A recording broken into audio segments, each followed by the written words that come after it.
Ραντεβού στην Φινλανδία, την συντονίστρια χώρα του Ευρωπαϊκού Εκπαιδευτικού Προγράμματος Erasmus+, έχουν οι μαθητές και εκπαιδευτικοί του πρώτου γυμνασίου πύργου με τους συμμαθητές και συναδέλφους τους από σχολεία της Ισλανδίας, της Σλοβακίας, της Κροατίας, της Ιταλίας, της Ισπανίας και της Τουρκίας, με τους οποίους συνεργάζονται στο πλαίσιο του προγράμματος Μονοπάτια Ζωής. Για 7 ημέρες, από τις 7 έως τις 13 Φεβρουαρίου, θα βρεθούν στην Φινλανδία 5 μαθητές του πρώτου γυμνασίου πύργου. Τα παιδιά συμμετέχουν στο Ευρωπαϊκό Εκπαιδευτικό Πρόγραμμα Erasmus+ και στο ταξίδι τους συνοδεύονται από την συντονίστρια του προγράμματος Μάγδα Αργυροπούλου και την καθηγήτρια φυσικής αγωγής Μαρία Κουτσούκου. Ο τίτλος του προγράμματος είναι Way to Go Paths of Life. Έχει σχέση με τις πτυχές της ζωής μας που είναι φύση, πολιτισμός, τέχνη και γενικά κουλτούρα.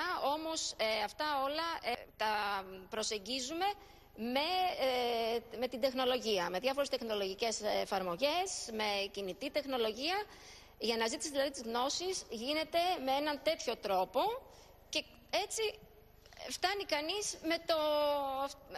φτάνει κανείς χωρίς να του δίνεται κάτι έτοιμο, αλλά μέσα από μια αναζήτηση τέτοια.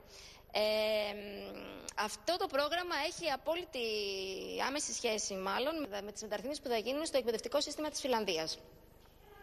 Και αυτοί είναι και οι συντονιστές όλων των σχολείων. Έχει γίνει ήδη ένα ταξίδι στην Κροατία, όπου εκεί συμμετείχαν μόνο καθηγητές. Και αυτή τη φορά γίνεται ταξίδι και με συμμετοχή μαθητών. Αυτά τα παιδιά δούλεψαν πολύ για να μπορούν να μπορούν να συμμετέχουν σε αυτό το ταξίδι. Βεβαίως, από το Σεπτέμβρη δουλεύουμε εντατικά και έχουν ετοιμάσει πολλά πράγματα.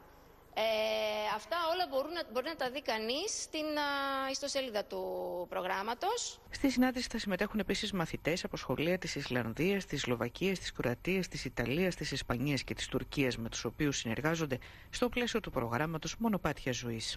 Είμαστε πολύ ενθουσιασμένοι. Έχουμε κάνει διάφορες χορογραφίες με ελληνικά τραγούδια να τους παρουσιάσουμε.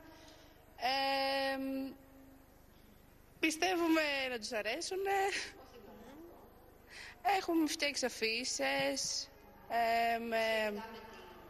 με την κουλτούρα μας, με την ιστορία. Αξιοθέατα της Ελλάδας, τα φαγητά, τα παραδοσιακά κυρίως.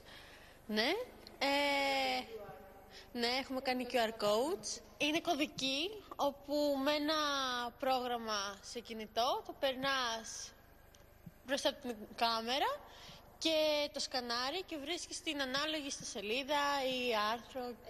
Είμαι ενθουσιασμένη, ανυπομονώ να πάω και να γνωρίσω τα παιδιά, καινούριο πολιτισμό, καινούργια κουλτούρα, καινούργιες συνήθειες. Θα κάνουμε και σπορ και ναι, περάσουμε πολύ ωραία.